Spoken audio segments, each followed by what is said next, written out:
أقول لكم فقط مثال بسيط.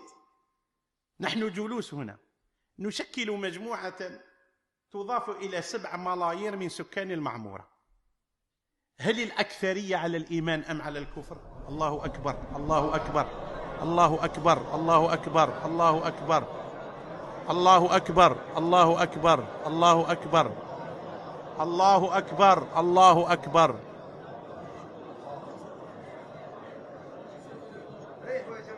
الله أكبر. اجلسوا يا جماعة، اجلسوا، اجلسوا، بارك الله فيكم. يا أخي فأين تذهبون يا أخي؟ يا أخي إخواننا، تموت في بيت الله، أهلا وسهلا، مرحبا. يا أخي يا أسعدها، يا أسعدها من لحظة نموت فيها في بيت الله عز وجل.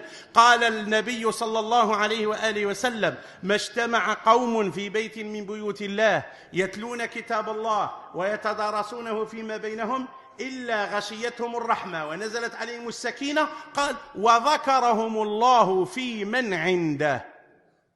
أنت يا أخي يذكرك الله الآن في من عنده.